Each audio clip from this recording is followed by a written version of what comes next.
So how do we learn to do the hard things in a human way? And most people feel that that is a dichotomy, like either I have to choose to be a hard leader that gets shit done, or I need to be a nice person that people like.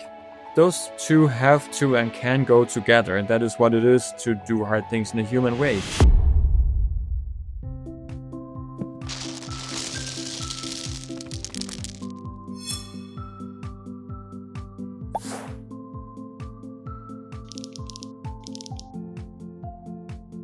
Hi, friends. Welcome back to the Happiness Squad podcast. Today's episode is truly special.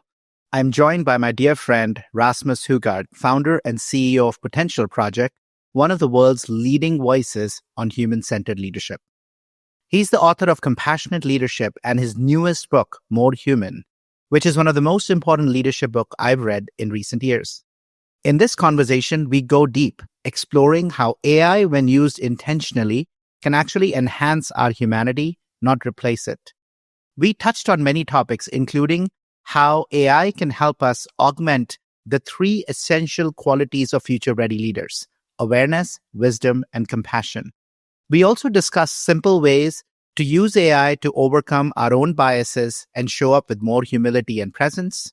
And finally, how to do hard things in a human way, something that every leader needs today to navigate this highly volatile, uncertain, and complex world. If you're a leader navigating rapid change, juggling performance and people, and wondering how to stay grounded while leaping ahead, this conversation offers not just insight, but a roadmap. Let's dive in. Rasmus, it is so lovely, my dear friend, to have you with us on our Happiness Squad podcast. Thank you for joining us. My pleasure, Ashish. Great to see you. I'm looking forward to this conversation. It'll be fun. Yeah, you know, Rasmus, I have always been so inspired by you and your journey towards, really creating more human-centered leaders. And really, that's, if I go back to the company you started 15 years ago, the firm Potential Project, that's the mission, to create a more human world of work. And you were such a pioneer, so many years ahead of before human centricity became this big major buzzword everybody talks about. Yeah. And I'm curious to just frankly start a little bit with that on, what was a personal transformation or experience that so early on led you to embrace this compassionate, human-centered leadership in business, something that 15 years ago we weren't talking about. We were busy talking about Y2K and whatever else was going to come in the tech bubble. Like, human was not on any, business leaders' lips, minds, hearts. Yeah. That is very true. We were definitely ahead of the curve. And as you know, being ahead of the curve or behind the curve sucks, because that means you have to pedal much faster. But of course, the good thing is when the curve comes, then you're ahead of it and you reap its benefits. But there are probably two things that shaped this for me. And one is when I was quite young, as I've shared with you before, I escaped to the places where you come from originally. So Yes. When I was 17, I kind of lost confidence in the Western model of getting a good education. So you get a good job, so you get a good house, so you get a good car and a good family, and then you get a better job and a better house and a better car and blah, blah, blah, blah, blah. It just didn't make sense to me. And so I ended up in Nepal and India, and ended up spending quite a lot of time there in the first 2 decades of my adulthood. Mostly in different Buddhist monasteries, and the experience of coming as a Westerner to a place where they have focused on inner technology, not outer technology. Like, they don't have the same planes and as good chewing gum as we do in the West, but man, they have technology for training the mind and the heart. Absolutely. And that was just deeply, deeply, deeply mind blowing. And that became my path, and has been for what now? Whatever it is, 30 some years. So that's one thing that has really made me focus on the human. And the other thing is just a very personal thing. My dad was a leader since I was a very young kid, and being brought up in Scandinavia, which is generally very flat, very equality. And I thought that was just like how it was everywhere. And seeing him at work, I was often with him at work when I was sick, or just in general, I was always welcome there. And just seeing how he operated, which to me seemed not natural and normal. And then when I started to work with corporations, I saw that that was definitely not normal. But that general attention and care for the people that you work with that I had been brought up with, and I thought was just, of course, everybody's like that. And seeing that it wasn't like that made me see there's a major, major, major need for more humanity and humanness in companies. So I saw that even when I was very, very young, and potential projects just become an expression of that.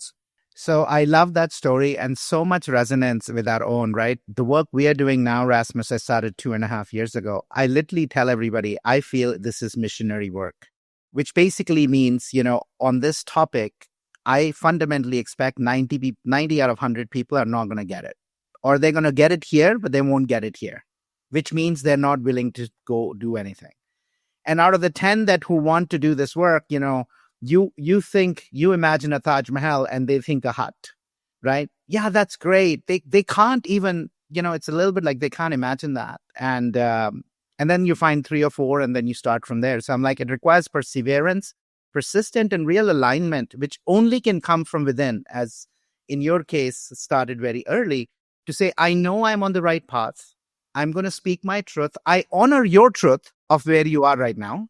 So I'm not doing it from a place of superiority. I honor your truth. And when we are ready, we go walk this path together. Meanwhile, let me find others who are ready for the message and are willing to walk their own journey, right? So yeah. I love that. And it's quite interesting to me. I'm just reflecting on your story you've shared with me before too. Growing up in Scandinavia, right? Growing up in a place that have some of the most happiest countries in the world. If you look at all the gross global happiness, reports, etc. I grew up in such a different place. And so the path you started on at 17, 18, including as a role model as your dad, I only got there at 44. Because literally, I'm not kidding, right? So, it's quite interesting. A lot of people tell me India is the land of spirituality. I grew up, the India I grew up in, especially because we were 30 years, right? 74 is when I was born. So about 34 years post-independence, at the point where the British had left us with pretty much nothing other than, we couldn't even make a sewing pin. And there was 1 billion people and the economy wasn't there. Yeah. So we grew up with a mindset of you have to fight to survive. Yeah. Right? Thriving is not something that is available. So think about how different our worlds have been, right? Like here, everybody is taken care of to a large extent. Here, it's like, if you don't fight, you're not going to make it. Yeah. You're not going to make it unless you're connected, you're rich, etc., etc. And then, of course, all that gets augmented into the Western world. You escape the Western world to East. I came from the East to the West and then fully bought the whole push yourself hard, be successful, McKinsey, And only through Joe and Amy, an amazing retreat in Portugal, did I actually connect back to kind of my higher calling and started that journey in 2016 to reorient my life. But I do find that so interesting, right? Like you think about, we can come from different worlds and be united on almost that kind of a mission. I find that quite beautiful. Yeah. I think we're all human beings. We have what Dalai Lama calls common humanity, which means we're all born, we all get sick, we all get fired, we all get, lose people we love, we all have pain, we all have suffering, we all have that. That is common humanity, and we all want to be happy. None of us want all this stuff. And so how do we become happy people? That's really the big question. That's what what I found in Buddhist monasteries, just very clear answers to that. If you want to be happy, first of all, you have to take care of yourself. Yes. As in meditate, do yoga, like all the things that you need to sustain yourself. And then you got to take care of others. Yes. And at least not hurt others. But if you can be good to others, you can have a good life. It's just that simple. All unhappiness comes from cherishing yourself and always thinking about yourself. It leads nowhere. Always put others first. Always support others. Then you become happy. It's just that simple. Yeah.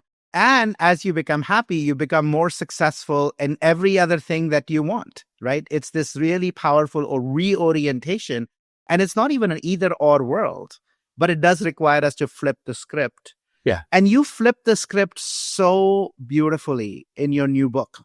I read it. I've read it twice now. It only came out not that long ago. So you're like, Ashish, how the hell did you read that book twice? And it's 3 days this book. ago. Exactly. There it is. Right Beautiful. there it is. More human. And I've already, there were so many elements of it that I marked it up because it's really, really beautiful. So talk to us a little bit around, the premise. Talk to me a little bit about the research that you did. And I love your, literally the opening, right? Where you say, AI can help us become more human. AI can help us become more human. So talk to us a little bit behind the premise and some of the research. And then I would love to dig into the model you outline here. Right. So I'll just add the backstory first, because that casts some light on your question. So as the founder of a firm that's trying to create a more human world of work, the introduction of ChatGPT 2 and some years ago now was a source of fear for me, because what I could see was that AI was going to make the world of work more mechanic, more robotic, more digital, less human connection, less humanity, period. And then Harvard, who we are publishing our books with and doing research with, came and said, hey, we want you to write a book about AI and how that's going to impact leadership. And I was just, you're talking to the wrong people. We don't want to be part of that. But they were very persuasive and had some really good arguments. So we said, okay, give us a month or two to look into it. And so we started to interview a number of CEOs and CHROs and do some digging and finding some really good use cases of how AI can actually make humans more human. And so then we started to, then we agreed to do this work and have now been doing the research for the last 2 years. And fortunately, the book is out now. But essentially, the whole paradoxical finding is this fact that AI can make humans more human. What does that mean? That means that humans, if we think about it, it's funny that we talk about being human as a human thing, because we as humans are not always very human. When we say being human, that means being compassionate, being kind, being humble, all the good qualities. But with a hand on heart, like if we look around us, that's not generally how all humans are. But anyway, those positive qualities of compassion and so on, AI can help us to be more of that, simply because we all have blind spots and biases that makes us act in ways that is not aligned with our intentions. And AI, if we use it well, can help us to be much more aligned with our intentions, as in helping to make sure that when we're going to have a difficult conversation, when I'm going to reach out to you and say, hey, Ashish, you said this thing last week and, I didn't really like it. If we use AI for the preparation of that conversation, we can make sure that that conversation becomes much more empathetical, much more direct, much more clear for both of us. So it's really incredible how AI can make us more human. And also in all these interviews that we did, we had some really good use cases from companies, and I can share a few of those if you're interested to hear about that as well. I would love to. It is a bit of I have to tell you, I never published this post, even though it was so clear, and actually started with a little bit of what you just talked about, which is the post was going to say, what's so great about being *** human anyway? Because I'm with you, right? I think that there is so much talk about human-centric, but fundamentally, if you look at evolutionary biology, our brains have evolved to keep us safe, not happy. Yeah. Right. We have a huge negativity bias. That means we focus on the negative more on the positive. Very early on, we pick up these structures of security, which means we get so connected on self and lose the nature of interbeing with others, right? We're solving for the here and now. And frankly, the qualities, Rasmus and you and I are so aligned on this. The qualities that we say, quote unquote, that make us human are actually not human at all. They are shared by all sentient beings. Yeah. Compassion, trees send, phytochemicals and they send nutrients to other trees further in the forest that are in the process of being attacked, right? Rats and mice, will help others get out of cages. So these properties that we are talking about that make us human are actually, I think we forget that all living things, not just animal, but even plants, demonstrate that. So part of this work, unless we do it the right way, can make us, frankly, quote unquote, less human. Because, yeah, AI can fundamentally, you get cognitively lazy, you have biases, and now you're looking at biased kind of inputs that further augment or not augment, right? So I think it's important that you think about this work carefully. Yeah. So I love that. So talk to us a little bit. You talk about these 3 key qualities in the research that you all did. And I'm so glad you did it and you said yes to somebody reaching out to you, because I really, I mean this honestly. I've talked to a lot of people. I know of a lot of firms, and I don't think there was a better firm than Potential Project and you and Jacqueline, who were better positioned to write this book and to bring this to the world. So I'm really grateful that you spent the time and you did it, because everything else is from the mind. This book literally speaks from the heart. Yeah. And that's what I love about it. So talk to us about those 3 qualities that you highlight that AI augmented leaders can really amplify if they embrace this the right way. Yes. So the whole premise there is AI is coming. Whether we like it or not, AI is the future. And many people are asking the question, so will AI replace good leaders? And the answer from the research is very clearly, no, it will not. But those leaders that know how to augment themselves with AI will replace those that don't.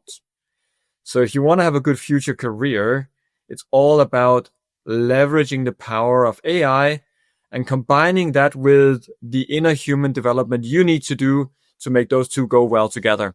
And to do that, so to think about this augmentation, which is always about you take something, you add something to make it better. Yep. We need to start with the human, because we are the humans that are going through this process. So we need to understand what's the operating model of the human mind. And the human mind, according to any neurological or psychological theory, basically has 3 qualities. We have the quality or the capacity of of perceiving, then discerning, and then responding. That means anything we experience, anything we do, starts with us perceiving something, then we're discerning it, and then we respond to it. Yep. So that's like the operating model of the human mind. If we then look at that from a leadership perspective and just translate those 3 terms or qualities into something more leadership relevant, it would be about having awareness. So having perception is to have awareness. Awareness of ourselves, so self-awareness, awareness of others, and awareness of the systems that we are operating within. When it comes to discernment, it is about having a wisdom. Wisdom which is not knowledge, but which is that discerning wisdom that allows us to ask the right questions. And when it comes to response in leadership, the most important response, as we did in our previous study in the book called Compassion Leadership, compassion is the most appropriate and important response in any leadership situation. And Here I'm not talking about pleasing people, giving them what they want, being nice and all of that. Compassion is about doing hard things in human ways, hard things in human ways. That's what compassion is in leadership. So that's basically what good leadership is: to be compassionate, to have awareness, and to have wisdom. And then the question is, how does that augment with AI? So in those 3 areas, when it comes to awareness, the role of a human leader in the future and already today is to set context and let AI deliver content. AI, as we know, has vastly more information and knowledge than any human being by now, and it's only getting better every second. But AI does not have context. AI simply doesn't understand the context. If I was to ask you, Ashish, to go into ChatGPT or any other AI model and ask, what is good leadership in McKinsey? Because that's where you come from.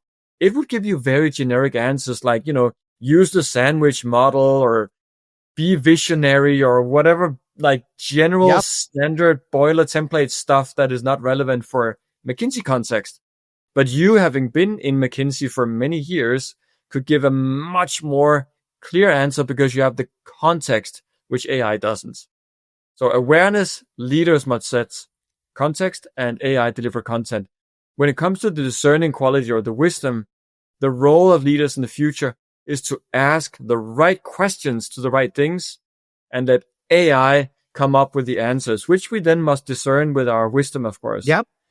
And when it comes to compassion, the role of human leaders is to bring the heart. So in that intention of supporting, being a benefit for others, doing hard things in a human way, but then let AI's algorithms make sure that our intentions get aligned with the way that we actually act, as we talked about before.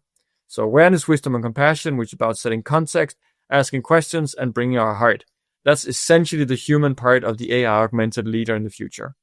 I loved, there is a beautiful quote that was shared with me.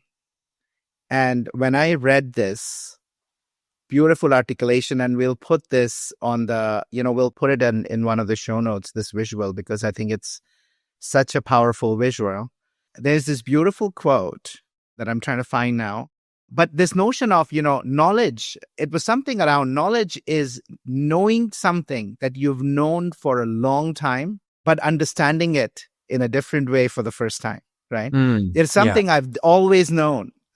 We've always, and I think that's a little bit of what I saw. There is the simplicity in that model that just makes, which is a very complex world, right? Let's be clear. The model is simple. It's one of the hardest things to kind of really make that possible for someone. Yeah. And I would love to dig into it. To get to that model. Oh, 1.5 year research before we crystallize the model, but yes. But the beauty is it's spot on, because it literally, I think it cuts to the heart of what needs to happen, right? So let's talk a little bit about each one of them. These, by the way, show up so much in our work at Pearl, like the framework we have for flourishing. Let's talk about awareness. And I want to dig into an area here, which is so important. Humans set context, leaders set context, and let AI generate content. But Rasmus, as you and I both know, there is also a fundamental bias in humans around how we set context. And awareness of self and other requires us being able to actually first examine our own biases and our own lenses through which we are seeing the world, right? And we're seeing what's happening right now, not to go political, but we know what, left versus right, meaning two different things can mean. Like I think very quickly we can get into those situations. Yeah.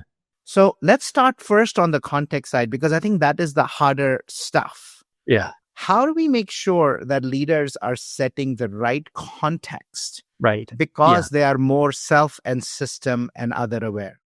So first of all, the movements of awareness and context that we need to move into is what we call from perception to perspective. As human beings, we generally believe what we perceive in this moment. But for leaders that are not just responsible for themselves, but also for others and for systems, we need to move to always see things in perspective. That means we need to always question our assumptions, questions how we see things, and so on. And one way of doing that is by leveraging AI. So when you are dealing with an issue, a difficult conversation, strategic planning, restructuring, whatever it may be, you come up with what you think is the right answer to what needs to be done. You put that into AI and you say, give me 5 reasons why I'm wrong, or give me 5 things that could go wrong in doing that, or indicate for me 5 biases I have in my way of approaching this. So you basically ask AI to constantly challenge your way of thinking, which will force you to constantly see your own thinking from different viewpoints. It's super simple and it's super, super cool. Yeah, I love it, right? You're basically highlighting, we talk about this work in leadership all the time. Fundamentally, one of the key qualities as a leader is to be able to ask, how can I be wrong? Or to be able to take multiple perspectives. Yeah. And what you're saying is, look, rather than just say, hey, this is what I want to do, tell me how, share the broader story and say, hey, this is my perspective. What might be 3 other perspectives that would be true? We hope you're enjoying this episode and would love your help in spreading awareness and furthering our mission to help 1 billion people rewire for happiness. Please consider leaving us a review and sharing this podcast with others in your personal and professional life who you feel could benefit from some of these very insights. It's a really simple way to extend and spread positivity. Also, check out Rewire, our proprietary offering to move you from knowing to doing, on the Happiness Squad website, www.happiness.squad.com. Rewire uses the science of habit formation and the power of community to help you build happier habits in 5 minutes or less daily. Now, back to the episode. Yeah. That's Right? exactly right. And then, that's just technically how you engage with AI. But what we found in our study is that while you need to upskill yourself in how you use AI, or not, let's not say upskill, you need to experiment with and learn. I haven't taken any training in AI, but I've used AI a lot in this process to really understand it. And then you become really smart with it. But that's one thing. How do you use AI? The other thing is, how do you deepen your own qualities of awareness, wisdom, and compassion? And in the case of awareness, it's really about meditation. The nature of the human mind is that it is clear, it is vast, and it is ever present. For leaders of the future, we need to tap into this vastness, this innate clarity of the human mind. That doesn't come from constantly being on. That doesn't come from always trying to come up with quick answers. That comes from stepping back, moving into perspective, meditating, quieting your mind, and thereby allow for the greater context and awareness to arise naturally, which is what it does in meditation. So one of the core practices for leaders that want to be successful in the future of AI is to meditate. It is the exact opposite of technology, and that is why we need to do it, because AI is going to take over so many parts of what humans do now. So we need to look at what is it that AI cannot do, and that is to have vast awareness. AI can't do that. And then we can work together. So meditation is one of the cornerstones of practice in the age of AI for leaders. Yeah, I love that, right? And today, more leaders will say, I don't have time to meditate. Yep. And yet, in my own journey over the 10 years, one of my most transformative moments, or it wasn't a moment, it was many, many moments, was my 10-day Vipassana meditation retreat that I did, and my regular meditation practice. Yeah. Right? And it's so powerful. I mean, of course, once you are able to still your mind or get to a certain level of stillness, the clarity through which you can start to see your own self and the others, I think can be so transformative. Yeah. And it doesn't take much, so of course now we're bringing all of the research and methodologies to our clients as in training programs to upskill their leaders and so on. And a very simple exercise is when we come to the whole concept of awareness and setting context, we ask people very quickly, like, jot down, you have 10 seconds to jot down what's the main 3 priorities for you today. And people will write down, the 3 things that top of their mind is most important. Then we ask them to sit still, close their eyes for 5 minutes, or even just for 2 minutes, just to breathe and feel their body and just to calm themselves down. And at the end of those few minutes, we ask, what is the most important 3 things for you to do today? And it is often vastly different. Yes. Vastly different. And it just comes out of 2 minutes of settling the mind. And imagine a leader at the beginning of the day, if you just spend 2 minutes to ask yourself that question after having meditated, the direction for your entire day becomes completely different, and thereby the results vastly different. That AI cannot do that for you. AI cannot do that. Comes back to human awareness. That's why in the age of AI, we need to, of course, learn to do AI well, but more important, we need to learn to do human better. How have you been able, Rasmus, in all of the work? I mean, meditation has always been the foundation of a lot of the leadership work that you all have done. And I think you're very unique in that. Other people talk about kind of meditation and mindfulness, but they almost do it in a very apologetic way. This might not be for you, but I think for you all, including, this notion that everybody who works at Potential Project is a meditator, right? You have that fundamental, core, like, we need to practice what we preach. Yeah. What are some ways in which you've been able to get the reluctant to the promised land of finding that stillness, even if it is momentarily throughout the day, to listen to the whispers of the universe and listen to the whispers of the soul? Two things: science, data, research. That's why we've always been science driven, because the message is hard. Like, you have to meditate. Nobody wants to do that. It sucks. It takes time. It's boring. So nobody wants to do that. But everybody's data driven, outcomes driven. So if you can show the data why it works. And, from our previous studies, we found that leaders who meditate generally rise faster and higher in rank in their organizations. Why? Because they have more clarity of thinking. It's just that simple. They also take better care of themselves. Because they meditate, they are more aware of what they need and they take care of themselves. Thereby, they can sustain performance over longer time. Simple. The other thing is, let them taste. Like this little exercise that I just talked you through, like, what's your 3 priorities? It's so beautiful. Now be quiet for a few minutes. It's just that simple. You have to experience it, then you get hooked. What is your meditation practice, Rasmus? What does that look like? I've from I was around 17, that has been a daily journey for me, and I go on many retreats every year where I meditate for many hours. So over the past years, it's become many thousands hours of meditation. The practice changes with our life. The practice changes with the conditions within we are living. And we have to be very intuitive about what is right meditation for us in at any point in time. But having said that, what I always recommend people is it's more important to do it than to think about doing it. And it is very important to go on retreat once in a while, because that's what's nourishing and giving the practice the depth and the life, the juice that you're looking for. So I can hear I'm evading the question, because generally when you meditate alone, you prefer not to talk too much about it. Yeah, because people say, oh, that's weird. I could never do that. Right? But I think it is important because, look, I think it is important because in certain ways, you run a consulting, coaching, leadership development firm. There are many others like that. And I can tell you 90% of them don't have that.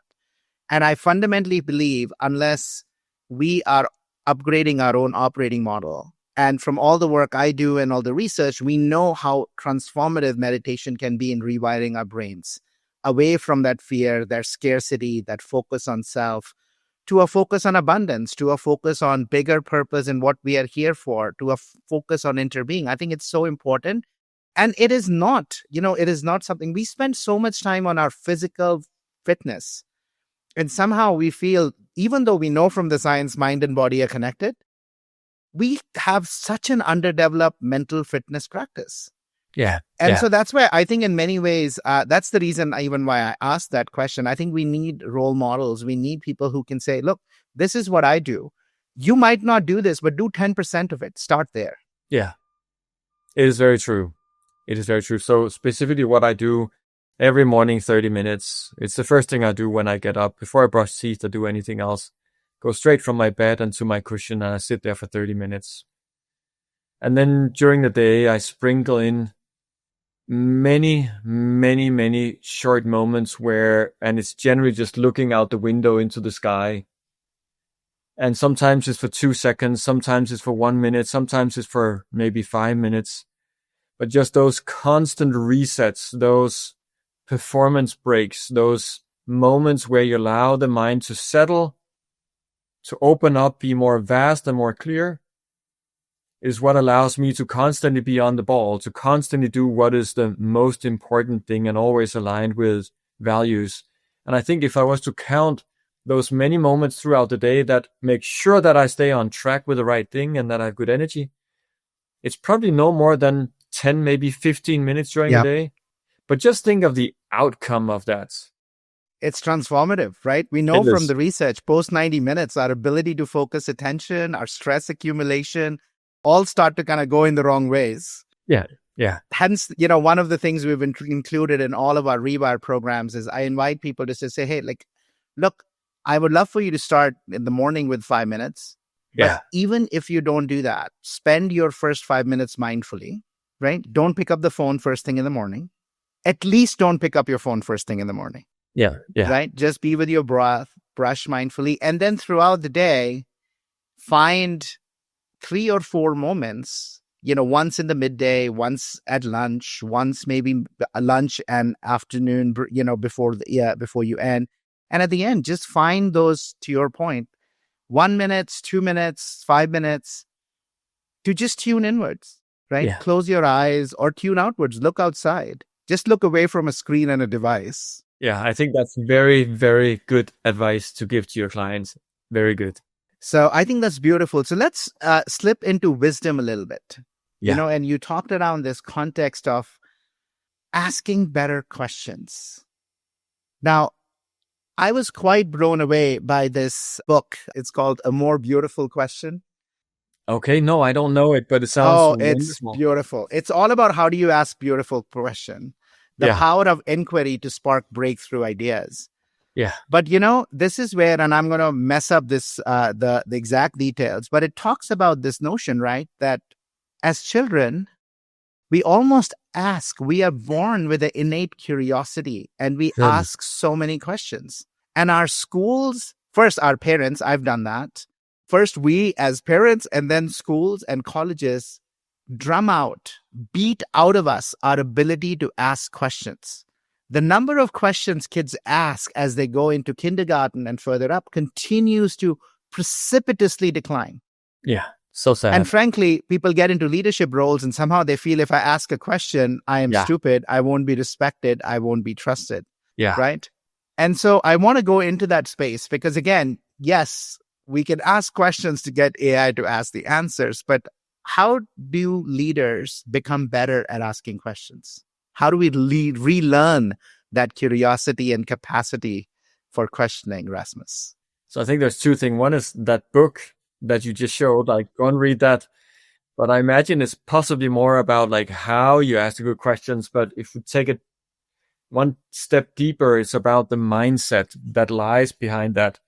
And that's why all leadership is about developing the right mindsets. But some of the mindsets that lies behind asking good questions is like humility, curiosity, and beginner's mind. And beginner's mind, which is the most important one, and I'll start with a quote by the famous Zen master Suzuki, who said, "In an expert mind, there are few possibilities, but in the beginner's mind, there are many." Yes. Comes to the point of kids. If you give a kid a stone and ask, what can you use this for? The kid will come up with a million ideas, but if you ask any CEO, the CEO will, not be able to really find use of a stone. So that sense of open-mindedness, seeing potential, seeing possibilities, rather than being stuck in certain ways of seeing yourself, the people you're with, and the business that you're running or part of running. A beginner's mind is the most powerful way of constantly questioning your own assumptions and the given assumptions of a culture that you're operating within. So if you can develop a beginner's mind, you'll always ask good questions. The other one is around humility because, as you said, leaders think that they're the ones with the answers. And we need to develop the humility to not have the answers, but rather that strength within to be the one that comes with the good questions. Yeah. And the greatest story that I know of a person that really mastered this was Bill Marriott, the son of the founders of the whole Marriott dynasty, who basically had like 4 words that he said was at the core of good leadership, which is, what do you think? And there's a backstory from it, which is basically he met with when he was very young, he was with a lot of the big business leaders of America and Dwight D. Eisenhower. And they were at the Marriott estate out of DC and they were supposed to go hunting after lunch. But after lunch, it was pouring rain and all these big business guys were standing there. Should we go out or should we not go out? And Eisenhower turns to Bill and basically asks, what do you think? And he was so incredibly shaken by the fact that the most powerful man of the country would ask this young guy, and it just became his leadership mantra. So when he was at board meetings, he would always like bring up an issue that needs to be solved, and then he would go around the room and ask, what do you think? And at the end, he would take all the wisdom of the room consolidate that in a simple, cohesive answer. And that was Wow. it. What do you think? And it's all about humility. And he saw the precedent being humble in not having the answer, but the question. Wow. I'm just thinking to that practice, how transformative it can be right now to leaders if they just ask their employees, what do you think? Yeah. What do you think? And just listened, not for right or wrong, to just listen, even if it is such a contrarian point of view, or like stay there, right? And I almost feel, Rasmus, in your classic way, you said humility, right? It is about humility. I think in today's world, where the only thing that we can stand on, the only solid ground I feel that we can stand on is that the pace of change is only going to keep accelerating exponentially. Things are changing way too fast. Things are way too volatile, way too uncertain. Like the speed has, things have never sped up this much, right? Never in our history, in our evolution. I think it's the obligation of leaders to ask those who are closest to the problem. Because if they wait for those answers to bubble up in terms of a question of where should we go, I think you've lost the battle. Because your answers are going to be like so far away from the reality right now. Yeah. Yeah. Right? And we see that in engagement surveys and all this other, cockabaloony, I think, around we listen to our employees. Yeah, but by the time you act, it's 9 months. The situation has changed. The person who gave you feedback has probably already left. Yeah. Yeah. Right? Or has lost any hope that you're going to do anything about it. So I love that, my friend, around humility. And I would just say, I think it's an obligation. It's an obligation today. Yeah. Yeah. If but you're it's not also asking that something that's question. going to require a major shift in leadership population over the next years, because many of the leaders that are in senior positions now doesn't have this mindset and won't be able to develop this mindset. And we are seeing that many of our clients are starting to look at this and see what changes need to happen in the mindset of leaders and the ones that need to be replaced because they simply won't be able to embrace it. Yeah. So let's dive into the last element, compassion. And compassion, again, right, is so beautiful, right? The Dalai Lama, I love his words, right? Compassion is my religion, or something to the effect, right? In many ways, compassion is not just about being human. It's something that all sentient beings have, right? Compassion for the other. Apes, whales, dolphins, mice, trees. We've talked about everyone has this care for the other, but implicitly, and yet our hearts are so closed for so many people. There's so many people, because of their own journeys, their own experiences, have armored up, where in not letting the darkness in, they're also not letting their light out. Obviously, this was a whole book you wrote on compassionate leadership. And hence, I wanted to just touch on it a little bit. Hopefully, we get another podcast together on that particular topic itself. But what are some ways, Rasmus, what are you seeing around that theme of compassion?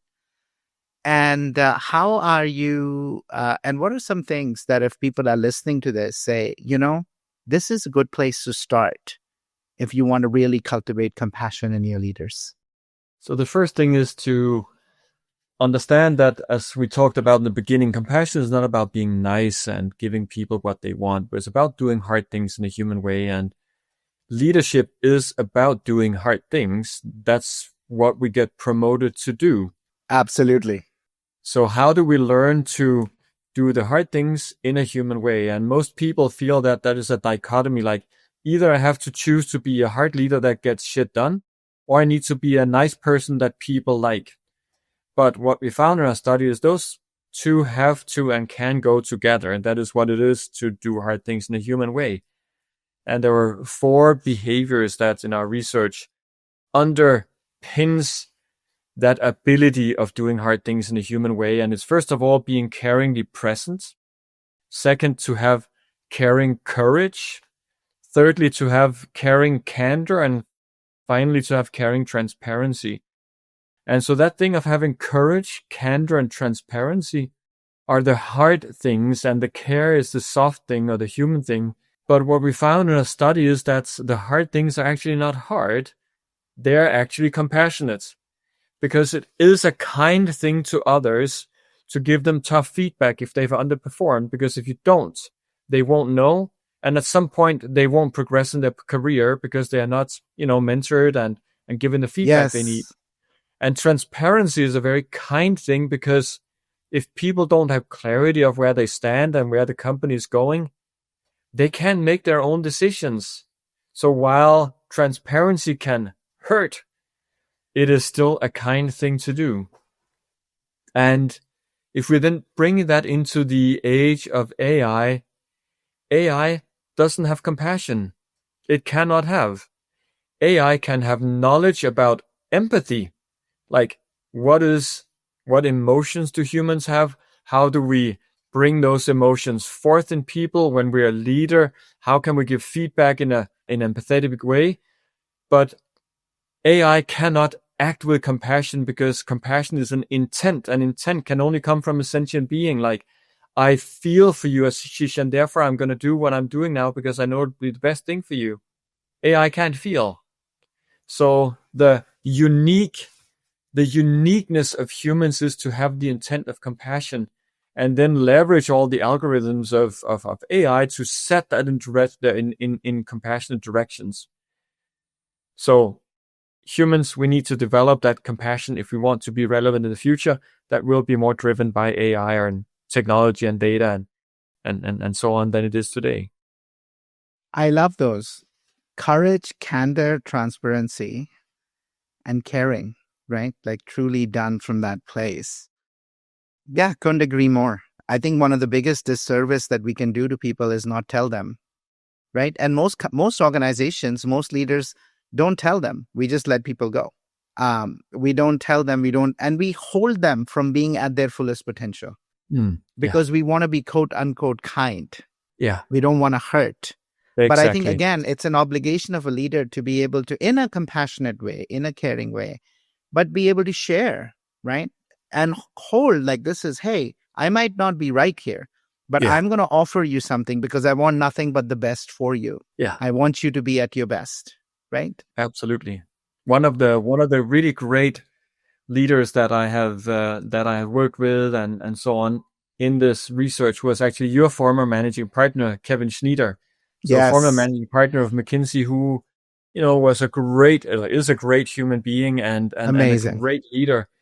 He had, like, in this whole context of having courage and candor and transparency, he had this simple rule for when he was going to have really difficult conversations, especially when it was about partner nominations or senior partner nominations, and people that have worked for your firm for like 10 or 20 years and they're up for election, will they make it or not?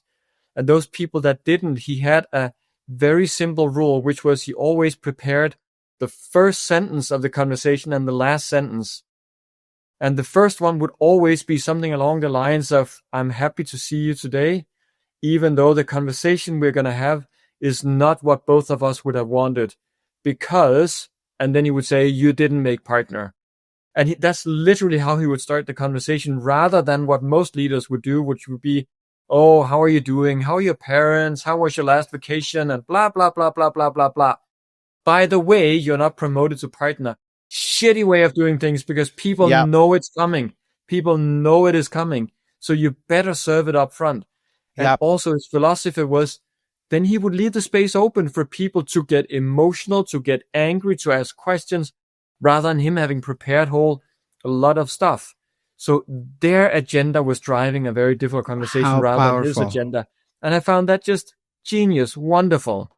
Yeah, I had a chance to work with Kevin on a couple of things. So yeah, I mean, he's genuinely one of the best leaders that I have. He used to lead consumer. I did a lot of consumer work. So I've had a chance to see him up front and center, right, on many clients and our work. Look, given we are at the end of the time, I'm just going to end with this, Rasmus, and a question for you. This book, when I read it, you highlight a roadmap and a pathway that somebody who is at a high state of consciousness who already is a pretty evolved human leader, can really take this and go truly make this a reality. Overcome this fundamental thing that you talk about in your book, that as humans, we've always been good at inventing tools. We've been terrible users of those tools to actually push our world forward, whether it's the internet and the fact that we've become dopamine addicts, the atomic power and the bomb, and what did we make with it? And basically put the world into a Cold War rather than infinite potential for energy. Yep. I think we are at a similar precipice with this. And our external capitalistic short-term market systems don't help. So I want to end with, what advice do you have for leaders as they are navigating AI in their workplaces, AI for their businesses? What advice would you leave them with to make sure that they actually use this that can be the biggest gift for humanity to not become its biggest curse? Yes.